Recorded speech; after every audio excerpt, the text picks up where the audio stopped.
In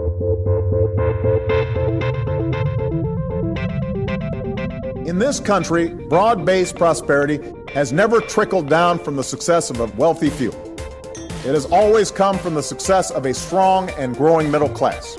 That's how a generation who went to college on the GI Bill, including my grandfather, helped build the most prosperous economy the world has ever known.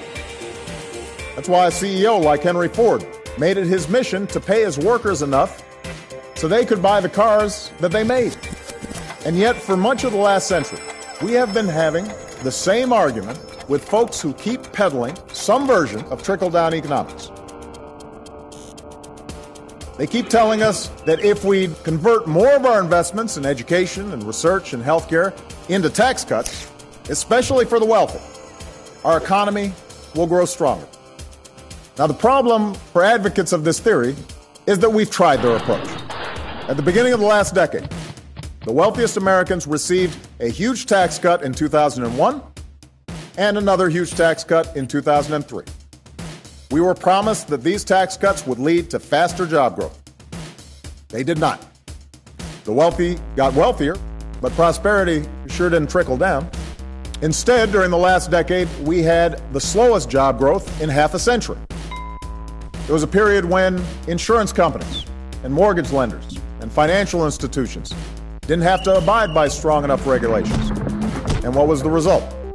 Profits for many of these companies soared, but so did people's health insurance premiums. Patients were routinely denied care, often when they needed it most. Families were enticed and sometimes just plain tricked into buying homes they couldn't afford. Huge, reckless bets were made with other people's money on the line, and our entire financial system was nearly destroyed. So we've tried this theory out. And you would think that after the results of this experiment, that the proponents of this theory might show some humility. You'd think they'd say, you know what, maybe some rules and regulations are necessary to protect the economy. Maybe, just maybe, at a time of growing debt and widening inequality, we should hold off on giving the wealthiest Americans another round of big tax cuts. But that's exactly the opposite of what they've done. Instead of moderating their views even slightly, the Republicans running Congress right now have doubled down. This is what they're running on. This larger debate that we'll be having about the size and role of government, this debate has been with us since our founding days. But no matter what we argue or where we stand, we have always held certain beliefs as Americans. We believe that in order to preserve our own freedoms and pursue our own happiness, we can't just think about ourselves. We have to think about the country that made those liberties possible.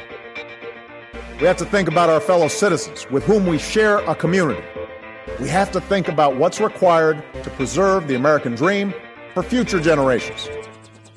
And if we keep that in mind and uphold our obligations to one another and to this larger enterprise that is America, and I have no doubt that we will continue our long and prosperous journey as the greatest nation on earth. Thank you. God bless you. God bless the United States of America. Thank you.